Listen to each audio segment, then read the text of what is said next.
नमस्कार दोस्तों, आप सभी का स्वागत है अपने इस यूट्यूब चैनल पे जिसका नाम है एग्री सारांत। आप इसको यूट्यूब सर्च बार पर @एग्री सार के नाम से भी सर्च कर सकते हैं। तो हम लोग क्रॉप प्रोडक्शन सीरीज़ में चल रहे थे। क्रॉप प्रोडक्शन में हमने इंटरनल फैक्टर को पढ़ लिया था। एक्सटर्नल फैक्टर का भी पहला टॉपिक जो है हमारा लास्ट वीडियो में कवर हो गया है एंड उस लास्ट वीडियो में हमने क्लाइमेटिक फैक्टर्स के बारे में बात किया था, जैसे precipitation, temperature, humidity, solar radiation, wind and atmospheric gases के बारे में हमने बात की थी। आज हम पढ़ेंगे इडेफिक फैक्टर के बारे में। इडेफिक फैक्टर वो फैक्टर होता है, जो भी फैक्टर जो इन्फ्लुएंस्ड होता है सॉइल से। अगर क्रॉप में एक भी चीज़ सॉइल से इन्फ्लुएंस हो रही है, तो वो इडेफिक फैक्टर की कैटेगरी में आएगा। जैसे सॉइल का मॉइस्चर जो है वो कैसे इम्पैक्ट कर रहा है क्रॉप प्रोडक्शन को, soil layer, temperature, mineral matter, organic matter, organisms and soil reactions. तो एक-एक को हम लोग अभी डिटेल में पढ़ते हैं। तो ये पहला टॉपिक रहेगा, इसमें भी सॉइल मॉइस्चर जो रहेगा एंड ये बहुत इंपॉर्टेंट है। मैं आप सभी साथियों से चाहूँगा इसको बहुत ध्यान से समझें। सॉइल मॉइस्चर को अगर मैं एक सिंपल डेफिनेशन में समझाऊँ, तो अगर ये मेरा सॉइल है, तो सॉइल के अंदर बहुत सारे सॉइल पार्टिकल होंगे अगर मैं इसको माइक्रोस्कोपिक लेवल पे ज़ूम करूँगा। तो इन पार्टिकल्स में स्पेस होता है, जो कि बेसिकली एयर होती है जिसमें ऑक्सीजन होता है और वाटर भरा होता है, राइट? तो ये वाटर, पानी भरा होगा इसमें, राइट? एंड ये वाटर जो स्पेस में भरा रहेगा, वो जो वाटर अवेलेबल रहता है रूट ज़ोन में, उसको हम लोग कहते हैं राइज़ोस्फीयर। तो अब लोग हम बात करें तो कोई भी सॉइल है, उसका स्ट्रक्चर, फिज़िकल स्ट्रक्चर हो, केमिकली, बायोलॉजिकली जो प्रॉपर्टीज़ हैं उसकी सॉइल की, वो सारी इम्पैक्ट होती हैं सॉइल मॉइस्चर से, है ना? तो इवन न्यूट्रिएंट की availability, microbial activity and soil temperature जो रहता है, वो भी मॉइस्चर से वेरी करता है या उस पे डिपेंड करता है। अभी हम लोग इम्पोर्टेंस के बारे में जान लेते हैं सॉइल मॉइस्चर का, फिजिकल प्रॉपर्टीज, जैसे कि सॉइल का स्ट्रक्चर, सॉइल का टेम्परेचर, ये एक फिजिकल प्रॉपर्टी की कैटेगरी में आया।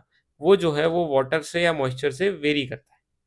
दूसरा केमिकल प्रॉपर्टीज, अभी सॉइल में जो मिनरलाइजेशन होता है, जो प्लांट्स रहते हैं वो सड़ते हैं, वो सॉइल में कन्वर्ट होते हैं, न्यूट्रिएंट्स में फर्दर कन्वर्ट होते हैं। तो ये मिनरलाइजेशन की जो प्रोसेस रहती है, एक केमिकल प्रोसेस होती है, उसमें मॉइस्चर बहुत इंपॉर्टेंट रोल प्ले करता है। बायोलॉजिकल प्रोसेस में वहाँ पर बहुत सारे आप देखोगे माइक्रोबियल एक्टिविटीज़ चलती रहती है और वो मॉइस्चर से वेरी होती है। तो जैसा हमने लास्ट सेशन में पढ़ा था, प्लांट में डिसीज़ेज़ होती हैं, मॉइस्चर से, ह्यूमिडिटी से, वो भी कहीं न कहीं बायोलॉजिकल प्रॉपर्टीज़ का पार्ट है। तो सॉइल मॉइस्चर में भी वैसा ही होता है, रूट एरिया जो रहता है वो इम्पैक्ट होता है। इसके बाद हम लोग सॉइल टाइप जो रहता है वो भी बहुत इन्फ्लुएंस करता है। जैसे कि आपकी जो सॉइल रहती है उसमें वाटर होल्डिंग कैपेसिटी रहती है, जिसको हम लोग अभी अगले स्लाइड्स में पढ़ेंगे। तो अगर सैंडी सॉइल रहा तो उसमें पानी रुकने की क्षमता नहीं होती। बट वहीं अगर काली मिट्टी, लोमी सॉइल, क्लेई सॉइल रहा तो उसमें पानी रुकता है एंड पानी रुकना भी ज़रूरी है, पर एक एक लिमिटेड अमाउंट में, एक्सेस में नहीं। तो वो पौधों को फ़ायदेमंद होता है, राइट? तो आगे इन डिटेल में टॉपिक पढ़ते हैं एंड मूव करते हैं नेक्स्ट स्लाइड की ओर। तो जब हम लोग सॉइल मॉइस्चर लेवल्स के बारे में बात कर रहे थे, तो सॉइल मॉइस्चर्स को एक बार डिटेल में पढ़ते हैं। तो बेसिकली सॉइल मॉइस्चर रहता है वो कुछ कैटेगरीज में डिवाइड होता है। बेसिकली ये 3 कैटेगरी में होता है, सैचुरेशन, फील्ड कैपेसिटी और एक आता है विल्टिंग पॉइंट। ये हमारा थर्ड पॉइंट है। तो पहला पॉइंट को हम लोग सैचुरेशन को पढ़ लेते हैं। सैचुरेशन वो कंडीशन होता है, जैसे अब ये सॉइल है, इसमें बहुत सारे पोर्स बने हुए हैं, आप देखो, राइट?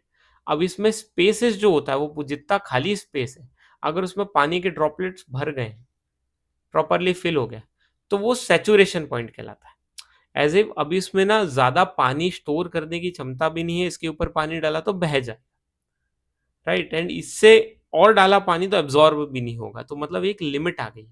तो ये कंडीशन जो होता है वो सैचुरेशन कंडीशन कहलाता है। इसमें no air remains in the soil, soil में जितने भी हवा के गैप रहते हैं वो सारे भर जाते हैं, राइट? एंड रूट जो रहती है, जो जड़ें रहती है, वो साँस नहीं ले पाती। तो आपको इस केसेस में जो क्या होता है ना, सॉइल जो वेल ड्रेन्ड होती है ना, उसमें दिक्कत नहीं होती।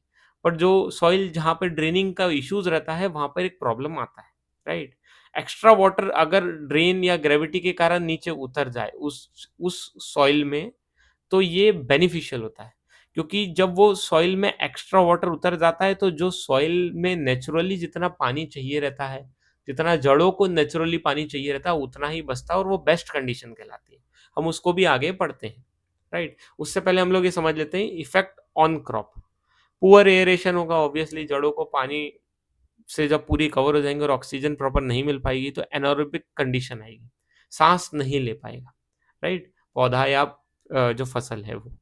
एंड ये usually rice and hydrophobic plants के लिए अच्छा है, वो प्लांट्स जिनको लिटरली एनारोबिक कंडीशन में ग्रोथ करना है, जैसे कि राइस एक एग्जांपल है, तो वो बहुत उनके लिए सुइटेबल सॉइल होती है।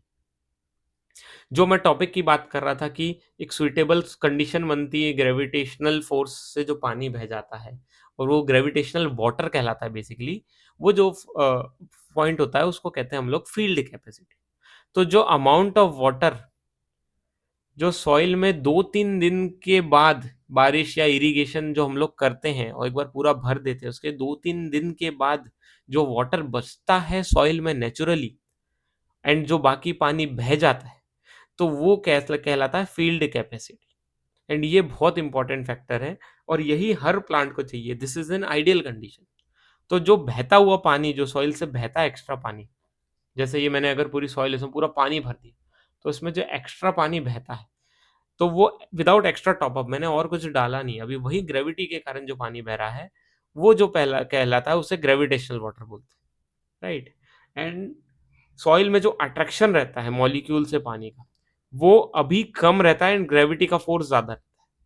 पर जब आप फील्ड कैपेसिटी पे आ जाते हैं, अगर मैं दोनों का एक्सप्लेन करूं, तो फील्ड कैपेसिटी में आ जाते हैं तो सॉइल का जो मॉइस्चर रहता है वो अट्रैक्शन मॉलिक्यूल्स जो रहते हैं वो पानी को अट्रैक्ट करके रखते हैं, अपने साथ जोड़ कर रखते हैं, तो वो सॉइल में टिका रहता है। ये पानी बहुत इंपॉर्टेंट होता है, ये कंडीशन बहुत इंपॉर्टेंट होती है, इसको आइडियल मॉइस्चर।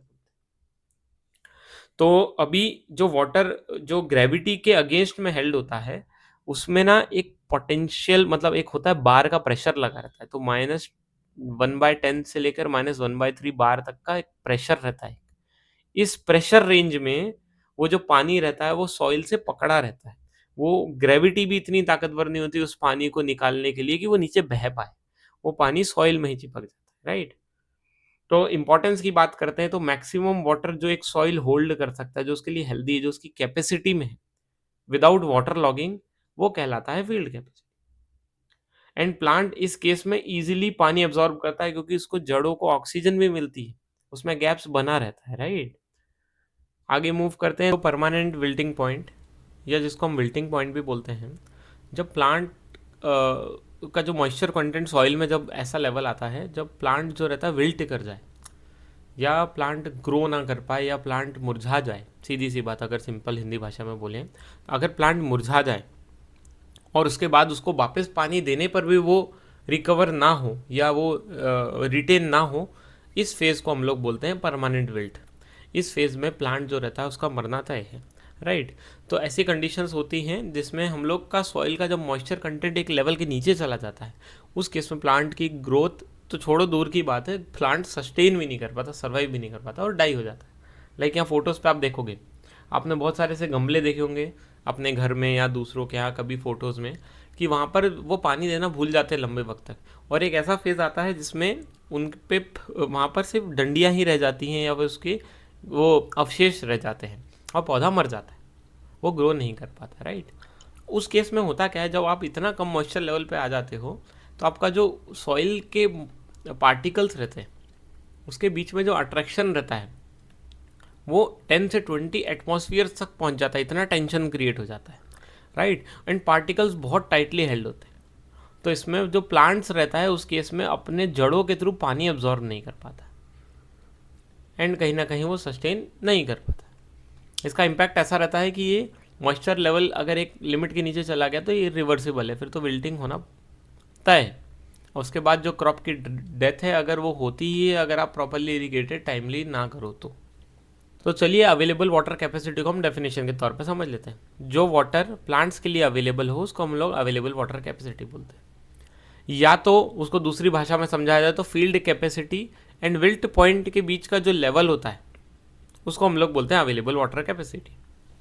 डेफिनेशन फॉर्मूले से भी ये डिफाइन होता है अवेलेबल वाटर कैपेसिटी, जिसको हम AWC बोलते हैं, field capacity minus permanent wilting point. जिस पॉइंट पे आपका जो प्लांट है वो मर जाए, उसमें इतना मॉइस्चर कम हो जाए सॉइल में कि वो प्लांट अपना रूट्स से मॉइस्चर एब्जॉर्ब ना कर सके, वो फेज से आने का जो डिफरेंस रहेगा वो कहलाएगा अवेलेबल वाटर कैपेसिटी। इसको मैं आगे आने वाली स्लाइड में इमेज के थ्रू भी प्रॉपरली समझाऊंगा। तो ये जो डिपेंड करता है अवेलेबल वाटर कैपेसिटी, वो सॉइल का टेक्सचर और सॉइल के स्ट्रक्चर पे होता है। अभी सॉइल टेक्सचर और सॉइल स्ट्रक्चर क्या होता है मैं वो समझा सकता हूँ आपको कुछ एग्जाम्पल से। जैसे कि एक सैंडी सॉइल है, तो सैंडी सॉइल के पार्टिकल अगर मैं जूम करूँ तो बहुत बड़े बड़े होते हैं, जिसके कारण वहाँ पे जो पानी आता है वो सॉइल पार्टिकल रोक ही नहीं पाता और वो पूरा बह जाता है। तो यहाँ पर लो अवेलेबल वाटर कैपेसिटी होगी, मतलब कहीं ना कहीं पौधों की जड़ों के लिए पानी की अवेलेबिलिटी जो रहेगी वो बहुत कम रहेगी। पर जब हम क्ले सॉइल की बात करते हैं तो उसमें होता क्या है कि पार्टिकल्स बहुत छोटे छोटे प्रॉपरली इम्पैक्टेड रहते हैं, तो पानी आकर कहीं ना कहीं फंस जाता है इनमें, एंड उसके कारण होता क्या है कि वो अवेलेबिलिटी जो रहती है वो रूट्स तक के लिए पानी की वो बढ़ जाती है, एंड हेंस आपका जो अवेलेबल वाटर कैपेसिटी वो ज़्यादा है। तो हम कुछ सॉइल टाइप के बेसिस पे ये समझ लेते हैं कि अवेलेबल वाटर कैपेसिटी कितनी हो सकती है। ये मैंने कुछ एग्जांपल मेंशन किए हैं, इससे भी ज़्यादा कैटेगरीज होती हैं सॉइल टाइप की, एंड आप उसको और चाहे तो डिटेल में नेट पे सर्च कर सकते हैं। कोर्सर सैंड में 0.25 फुट 0.25 फुट जो होता है उससे 0.75 फुट तक की अवेलेबिलिटी होती है अवेलेबल वाटर कैपेसिटी की। सिमिलरली 1.5 से 1.2 for loamy sand, silt clay के लिए 1.5 से 1.7 एंड क्ले के लिए 1.2 से 1.5। तो ये रेंजेस होती है, इतने फुट की गहराई तक में सॉइल में वाटर अवेलेबिलिटी रहती है, एक अप्रॉक्सीमेट रेंज दी गई है। तो चलिए आगे पढ़ते हैं हम मैक्सिमम अलाउेबल डिप्लीशन, जिसको हम लोग मैड भी बोलते हैं, इसकी अदर भाषा में इसको हम मैनेजमेंट अलाउेबल डिप्लीशन भी बोलते हैं। तो इसको अगर हम सिंपल भाषा में समझें तो ये हमारे पास अगर इमेज यहाँ पर है तो इसमें फील्ड कैपेसिटी, ये वो कंडीशन है जिसमें सॉइल ग्रेविटी वाटर के अलावा अभी नेचुरली भी वाटर होल्ड कर रही है without adding additional water, right. And permanent wilting point वो कंडीशन होती है जिसमें सॉइल मॉइस्चर इस लेवल पे पहुंच जाता है कि प्लांट सस्टेन नहीं कर सकते। तो हमारे पास एक रेंज है, राइट। ये वाटर होल्डिंग कैपेसिटी होती है, अवेलेबल वाटर कैपेसिटी होती है सॉइल की, राइट। ये अवेलेबल वाटर जो होता है ये पूरा का पूरा हर सॉइल के लिए सेम नहीं होना चाहिए। मान लो किसी सॉइल के लिए 40% 50% हमें अवेलेबिलिटी ही चाहिए सॉइल में, तो इस केसेस में हम लोग इसको मैनेजमेंट अलाउेबल डिप्लीशन इसलिए बोलते हैं कि जब हम ये वो अमाउंट हम लोग सॉइल के लिए प्रेजेंट करते हैं, ये वो अमाउंट हम लोग इरीगेशन शेड्यूल के लिए रखते हैं ताकि क्रॉप को इम्पैक्ट ना हो और क्रॉप प्रॉपरली ग्रो कर पाए, राइट। तो इसको जो एक्सप्रेशन होता है कि किस तरीके से इसको बताया जाता है, तो इसको बोला जाता है अवेलेबल वाटर कैपेसिटी के परसेंटेज के टर्म्स में इसको रिप्रेजेंट किया जाता है। देखो, percentage of available water capacity. तो अगर मैं इसको एक सिंपल भाषा में समझाऊं तो होता क्या है कि जैसे इस फेज में मैंने अपना क्रॉप को लगाया, तो अभी क्रॉप इवेंचुअली पानी एब्जॉर्ब करना शुरू करेगी एंड मेरा जो अवेलेबल वाटर जो रहेगा वो कम होते जाएगा, राइट। पर जो प्लांट की हेल्दी ग्रोथ के लिए मैक्सिमम अलाउेबल जो डिप्लीशन रहता है कि किस लेवल तक आप उसको इम्पैक्ट कर सकते हो, वो होता है लगभग 40 से 50% ऑफ अवेलेबल वाटर कैपेसिटी। मतलब जितना वाटर अवेलेबल है उसका 50% या 40% तक ही आप पानी कम कर सकते हो, उसका तो फिर से आपको इरीगेशन करना पड़ेगा, फिर से पानी टॉपअप करना पड़ेगा, नहीं तो आपकी जो फसल है वो स्ट्रेस में आ जाएगी। तो अगर आप इस रीजन में पानी डालने की कोशिश करते हैं क्रॉप में, तो क्रॉप रिटेन कर जाएगा, वो वापस ग्रो कर जाएगा, पर वो कहीं ना कहीं स्ट्रेस्ड रहेगा, और स्ट्रेस्ड होने के कारण या पानी की कमी होने के कारण हमारा जो आउटपुट रहेगा वो कम रहेगा। इस लेवल पे अगर हम लोग आ गए तो क्रॉप डाई हो जाएगी, इट विल डाई, क्रॉप खत्म हो जाएगी। एंड इस लेवल पे आया तो क्रॉप सड़ जाएगी। तो हमें समझना है कि अवेलेबल वाटर कैपेसिटी में इन दोनों के बीच में अगर इरिगेशन शेड्यूल होगा, यहाँ पर हमने डाला फिर उसके बाद कम होते गया, तो इस लेवल से पहले हमने वापस अगर उस खेत में वापस पानी डाल दिया तो हमारी फसल सबसे अच्छी होगी, बेस्ट होगी, राइट। तो क्योंकि इरिगेशन टाइमली हो, तो वो जो टाइम होता है वो यही कहलाता है कि किस टाइम पे हमें इरिगेशन करना है, तो उससे आपको मैक्सिमम आउटपुट मिलेगा। एंड क्रॉप स्ट्रेस जो होगा वो प्रिवेंट होगा और कहीं ना कहीं से एक्सेस मॉइस्चर जो रहेगा वो लॉस भी नहीं होगा, राइट। अगर सीधी सी बात बोली जाए तो फसल जो रहेगी वो अच्छी रहेगी। मूविंग नेक्स्ट, अभी मैं आपको सॉइल वाटर के बारे में समझाऊंगा। मैं आपको बात कर रहा था, मैं ग्रेविटेशनल वाटर के बारे में बात कर रहा था, एक दूसरा वाटर के बारे में बात कर रहा था कि सॉइल के जो पार्टिकल है वो अपने लेवल पे मॉइस्चर एब्जॉर्व करके रखते हैं, एंड राइट, एंड थर्ड एक हाइग्रोस्कोपिक वाटर। तो टाइप्स ऑफ सॉइल वाटर, अगर सॉइल में पानी की बात की जाए तो 3 तरीके के होते हैं, gravitational water, capillary water and hygroscopic water. तो जो ग्रेविटेशनल वाटर होता है वो फ्री वाटर होता है। तो जैसे अभी बारिश हुई ढेर सारी, मैं एक एग्जांपल की बात कर रहा हूँ, है ना, तो पानी बहुत ज़्यादा मात्रा में आया एंड बहुत ज़्यादा मात्रा में वो सब जगह ऐसा होते होते होते पानी नीचे बह गया ग्रेविटी के कारण। इसमें आपने कोई एडिशनल एक्सटर्नल प्रेशर नहीं लगाया, कुछ नहीं लगाया, ग्रेविटी के कारण ये जो पानी नीचे आया और ड्रेन हो गया, वो कहलाता है ग्रेविटेशनल वाटर। और ये पानी जो रहता है वो प्लांट को अवेलेबल नहीं रहता क्योंकि ये बह जाता है ऑब्वियसली। तो देखो it's not available to the plants. पर प्लांट्स में अवेलेबल क्या रहता है, अभी जो बह गया उसके अलावा जो बच गया है स्पेसेस में, जैसे यहाँ पर स्पेस में, ये जो स्पेसेस में आपको हल्का हल्का ब्लू ब्लू लाइनें दिख रही हैं, ये वो रीजन है जहाँ पर पानी रह गया। अभी ये पानी जो रहता है वो पेड़ अपनी जड़ें में यूज़ करता है एंड उससे अपनी ग्रोथ करता है। तो वो ग्रो कैसे होगी, क्योंकि पानी ये जो रहता है ये कैपिलरी एक्शन, हमने साइंस में पढ़ा था, एक इफेक्ट होता है जिसमें पौधों में छोटे छोटे ट्यूब्स होते हैं पतले पतले अंदर। उसका अगर पूरा, अगर मैं ऐसा सर्कुलर स्टेम को अगर काट दूँ उसको, तो उसमें छोटे छोटे से ट्यूब होते हैं। वो ट्यूब जो रहते हैं वो पानी को ऊपर एब्जॉर्ब करते हैं एंड वो कैपिलरी एक्शन के थ्रू पानी ऊपर चढ़ता है इसमें। एंड जैसे ये ऊपर चढ़ता है तो ये माइक्रो न्यूट्रिएंट्स का फ्लो होता है एंड वो रिक्वायर्ड जो भी प्लांट्स को ज़रूरतें रहती है वो सारी अपने सोर्सेज ले लेता है। तो यही है main source of water for plants. And इसमें होता क्या है कि जो पानी का मॉइस्चर जो रहता है वो कहीं ना कहीं अवेलेबल वाटर कैपेसिटी के कारण ही आता है। अगर मैं हाइग्रोस्कोपिक वाटर की बात करूं तो ये वो वाटर होता है जो मिनिमम लेवल पे मॉइस्चर्स के मामले में, मतलब बहुत कम लेवल पे सॉइल में प्रेजेंट रहता है। एंड उससे होता क्या है कि ये इतना कम लेवल पे आ जाता है कि जड़ों तक पानी पहुंच नहीं पाता, जड़ उसको खींच नहीं पाती एंड ये अनअवेलेबल रहता है, ये प्लांट्स तक अवेलेबल ही नहीं होता है। जिसके कारण होता क्या है कि प्लांट जो रहता है वो परमानेंटली विल्ट हो जाता है, मुरझा जाता है। बाद में अगर आप पौधे को पानी भी दोगे ना तब भी वो उगने नहीं वाले, राइट। तो ये जो सिचुएशन होती है इसको हम लोग कहते हैं हाइग्रोस्कोपिक वाटर की सिचुएशन, ठीक है। सो आई होप ये सेशन बहुत बड़ा था, इसमें टेक्निकली डिटेल्स ज़्यादा थी, पर हमने अभी सिर्फ एक मॉइस्चर का टॉपिक को पढ़ा था। मैं चाहूँगा इस मॉइस्चर के टॉपिक को आप सभी इन डिटेल में फिर से देखें। अगर किसी को कुछ भी डाउट है तो क्लियर कर लें मुझसे, आप मुझे कमेंट सेक्शन में पूछ सकते हैं। बट ये बहुत इंपॉर्टेंट है किसी भी किसान साथी के लिए जो इस फसलों के बारे में समझना चाहता है, right. Thank you so much, thanks for watching. अगर आपको ये वीडियो पसंद आए तो प्लीज़ इस वीडियो को सब्सक्राइब करें एंड ये वीडियो को ज़रूर लाइक करें। Thank you.